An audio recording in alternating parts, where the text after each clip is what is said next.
बहता खून का फव्वारा निकला। नजदीक में होटल के लोग जल्दी जल्दी दौड़े उसको मारने के लिए। वो बच्चा खून निकल रहा था, फिर भी अपने जिस्म की तवानाई को जमा करते हुए खड़ा हुआ और दोनों हाथ आगे कहते इसको मत मारो। उस बच्चा ने कहा इसको मत मारो। अपना डंडा उठाया था गाड़ी वाले को मारने के लिए, उसका डंडा उठा है। गाड़ी चलाने वाला सिर्फ फटी आंखों से कभी उस बच्चा को देख रहा है, कभी डंडा उठाने वाले को देख रहा है। अब वो सिर्फ हैरत में पड़ा हुआ है। लोगों ने उस बच्चे को पकड़ के कहा बेटा इसने तुम्हारा सर फोड़ दिया, इसने तुम्हें धक्का मार दिया, स्कूल के नजदीक इसको आहिस्ता गाड़ी चलानी चाहिए, सिर्फ गाड़ी चलानी चाहिए, तो फिर तुम कह रहे हो नहीं मारने के लिए।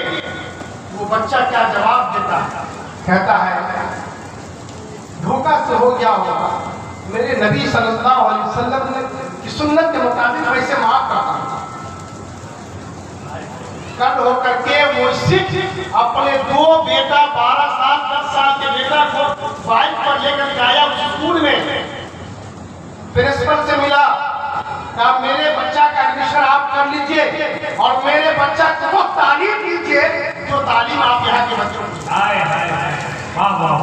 मैं आपसे पूछना चाहता हूँ हुजूर सल्लल्लाहु अलैहि वसल्लम का किरदार क्या था, हुजूर सल्लल्लाहु अलैहि वसल्लम की सीरत क्या थी, मुस्तफा के इरशाद क्या थे, ये किताबों में बंद। जब आपको फुर्सत नहीं है पढ़ने के लिए तो गैर मुस्लिम क्यों पढ़ेंगे कुरान? जब आपको पढ़ने की फुर्सत नहीं है तो दूसरे क्यों पढ़ेंगे?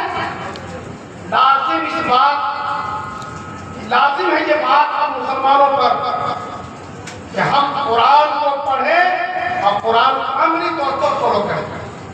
हदीस मुस्तफा को पढ़े और हदीस मुस्तफा कुछ नहीं। हज़रत अल्लामा अब्दुल मुस्तफा आज़मी रहमतुल्लाह तआला अलैह की किताब सीरत मुस्तफा है।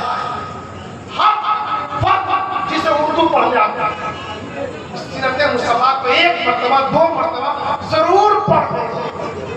हम जिस नबी का दम भरते हैं, जिस नबी की मोहब्बत का दम भरते हैं, पता ही नहीं है वो पैदा कब हुआ। 12 रबीउल अव्वल 12 रबीउल अव्वल धूम मचा लिया हो गया नहीं। सीरत मुस्तफा का मुताला करें। जब आप नबी मोहतरम की मक्की जिंदगी को पढ़ेंगे हिंदुस्तान में आप पर होने वाले मज़ालिम बहुत हल्के लगेंगे, इतने हल्के लगेंगे कि वो जो गुटखा चिराग उससे भी हल्का। जब मक्की जिंदगी पढ़ेंगे, इस मक्के में जब मेरे आकाए करीम ने जब ऐलान नबूवत किया तो मेरे नबी पर कितने मज़ालिम हो रहे थे। जब इसको आप पढ़ेंगे तो लिहाजा अपने आप के और अपने बच्चों पर लाजिम करार दे दें सीरत मुस्तफा को। रही बात कुरान शरीफ की, कुरान शरीफ तर्जुमा के साथ पढ़े या न पढ़े, कुरान की मकबूलियत का कुरान का फैजान ये है कि सिर्फ अरबी इबारत आप पढ़ते जाए आपके कल्ब के रोशनी के हज़रत इमाम अहमद इब्न हंबल 300 रकात नफिल पढ़ते थे रोजाना। जब जालिम बादशाह ने उन पर जुल्म किया, कोड़े बरसाए, शिद्दत के कर्ब से 150 रकात नमाज पढ़ते थे, रोते थे या अल्लाह मुझसे 300 रकात का शर्त छीन गया। एक दिन रोए, 2 दिन रोए, लेकिन ये 150 रकात पर जब आ गए फिर भी पाबंदी से पढ़ते थे।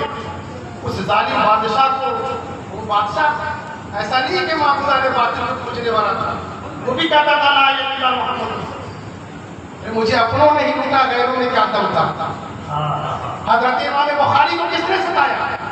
आज तो वहाबी देवबंदी बरेली सब बुखारी का नाम लेते हैं, लेकिन हजरत इमाम बुखारी को शहर टकर जुल्म ज्यादती के साथ जिसने परेशान किया है वो अपनों ने किया। अब यहाँ तक कि आखिरी शहर से जब उन्हें निकाला गया था वो 4 रात इमाम बुखारी ने कहा था कम से कम ईद तो पढ़ लेने दो, लेकिन उसको शहर के गवर्नर ने कहा सुबह तुलू होने से पहले इसे शहर से बाहर कर। जब शहर से बाहर किया गया, एक खच्चर की नंगी पीठ पर करके दूसरे खच्चर पर इमाम बुखारी की किताबें लगी थी। काश इमाम बुखारी को उस पर आवानी होती तो न जाने सुबह नमदार होने वाले थे, कमर की तरफ से परेशान हुए, कहा क्या लोग